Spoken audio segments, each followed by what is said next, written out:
everyone, I'm glad you're here. Thank you very much for joining me. I haven't heard anyone talking about this, but on October 22nd, North Korea conducted a significant missile test, marking its first ballistic missile launch in 5 months and serving as a clear demonstration of its military capability amid heightened regional tensions. The test involved firing two new hypersonic glide vehicles identified by North Korea state media as part of the Hwasan 11E system from the Ryokpo district in Pyongyang towards the northeast, striking a target approximately 400 kilometers away, or about 250 miles in the Orang area of North Hamgyong province with high accuracy. Pyongyang described the launches as a successful demonstration of a new cutting-edge weapon system designed to enhance its strategic deterrence against potential enemies, emphasizing the hypersonic technology's maneuverability at speeds excessing Mach 5, which makes it harder to intercept than conventional ballistic missiles. The timing appears deliberate. The test occurred just days before the Asia-Pacific Economic Cooperation APEC summit in South Korea, where U.S. President Donald Trump is scheduled to meet with leaders, including China's Xi Jinping, potentially as a provocative signal amid discussions on regional security and denuclearization. It's never going to happen. North Korean leader Kim Jong-un personally oversaw the operation, framing it as part of an ongoing effort to bolster nuclear and conventional defense in response to perceived threats from the U.S. and its allies. This follows a pattern of increased testing activity this year, including earlier short-range launches in May, and coincides with Pyongyang's deepening military ties abroad. North Korea's actions have elicited contrasting response from its key allies, reflecting their strategic priorities in the region. China, North Korea's primary economic partner and historical buffer state, has adopted a cautious and somewhat restrained stance towards the October test.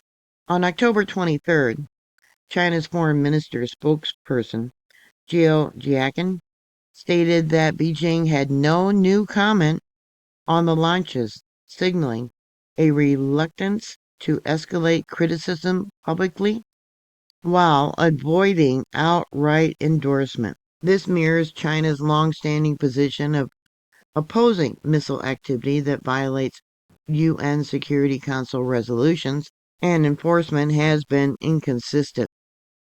Broader analysis suggests that Beijing views these tests with mixed concern. They exacerbate U.S.-South Korea military cooperation, which China sees as a direct challenge to its influence in the region, but they also highlight North Korea's growing alignment with Russia. This is a development that risks pulling Pyongyang, North Korea, out of China's orbit, their control.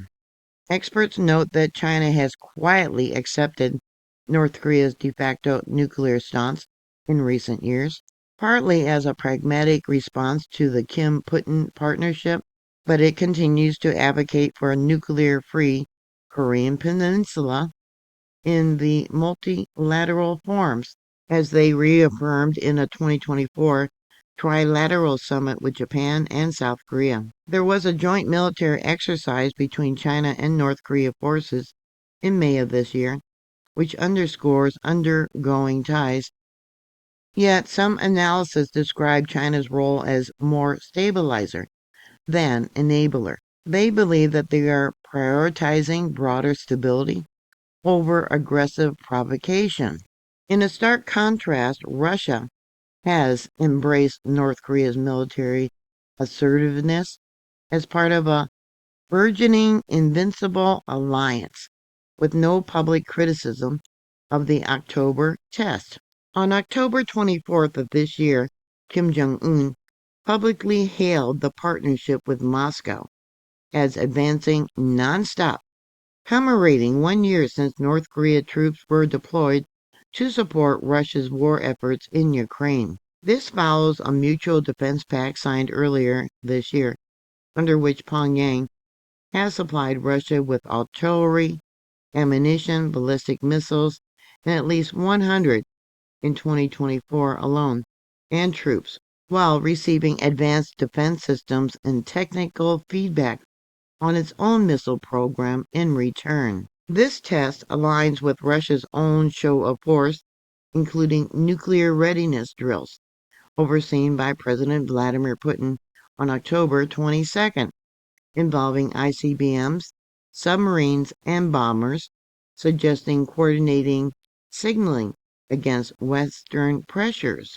Moscow views North Korea as a vital partner in evading sanctions and bolstering its Ukraine campaign, with reports indicating indirect support for Pyongyang's nuclear advancements through technology transfers.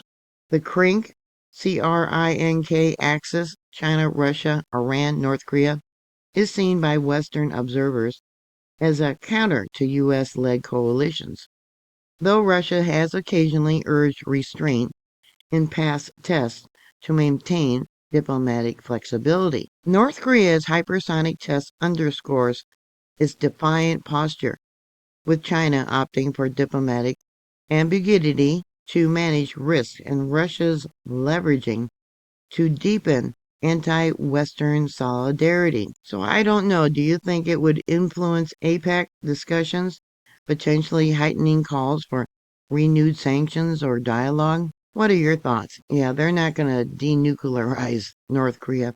They got that satellite that passes over Earth, what, once or twice a day, and they suspect it might be nuclear armed. So always keep your head on a swivel and always be prepared.